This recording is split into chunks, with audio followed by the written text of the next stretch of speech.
COVID-19 handshakes at CPAC have led two Republican lawmakers to self-quarantine.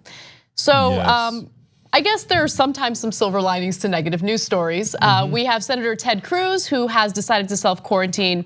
And we also have a Republican lawmaker, Gosar, Representative Gosar, who's also self-quarantining. And it's because they went to CPAC. Apparently there was an attendee there who had COVID-19. And so now they're concerned that since they had some interaction with this individual, maybe they contracted the virus.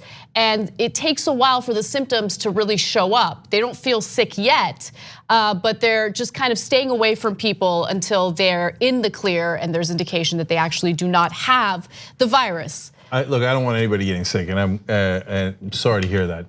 And we don't know that they're sick yet. They're just taking precautions, which is a good thing. Yes. Having said that, is there two people that you would miss less when they're quarantined?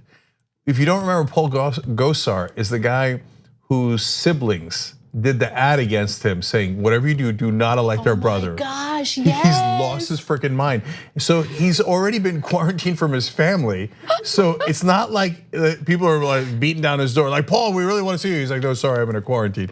Like when he goes into quarantine, like literally no one will notice. Okay, with Ted Cruz, it's not that no one will notice because he's senator from Texas, but people are like, Cruz is in a quarantine? Hey, everybody, let's go out. Let's go have a picnic. Don't worry, we're not gonna run into Ted Cruz.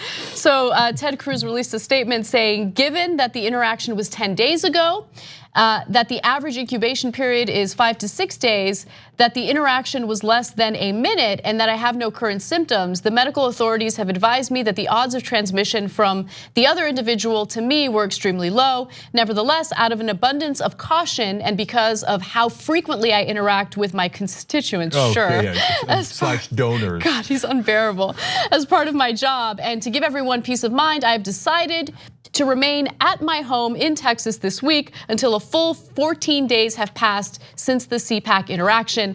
By the way, the organizer of CPAC, Matt Schlapp, also interacted with this individual who had the virus, and he's really downplaying the risks here. So here he is talking about it.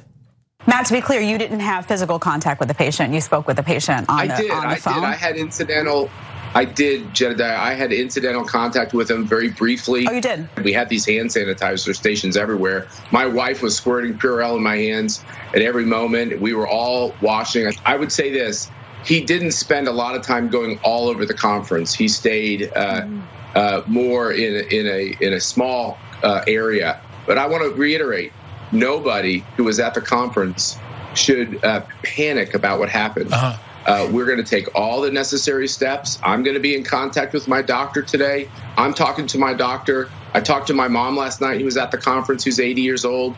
She feels like $1 million. I feel healthy as a horse. He sounds a little nasally and a little congested. I don't know. Okay, first of all, the people that are most vulnerable are the elderly. Just because you don't have symptoms now doesn't mean you won't have symptoms later or you won't get it later. That's why there's the 14 days that we're worried about where you don't show symptoms, but you actually have it. So if I was him, I'd be really worried about my mom. But he's like, don't worry, everybody, come to CPAC.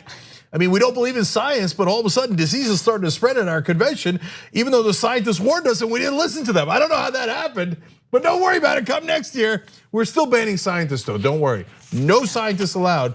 You never know what happens, but I think it's gonna be okay. So look, I don't want any of them getting sick. If Democrats win, we also would give healthcare to Republicans. And we actually would let our doctors and scientists actually do their jobs, unlike these clowns. Thanks for watching The Young Turks, really appreciate it. Another way to show support is through YouTube memberships. You'll get to interact with us more. There's live chat emojis, badges. You've got emojis of me, Anna, John, JR, so those are super fun. But you also get playback of our exclusive member-only shows and specials right after they air. So all of that, all you gotta do is click that join button right underneath the video. Thank you.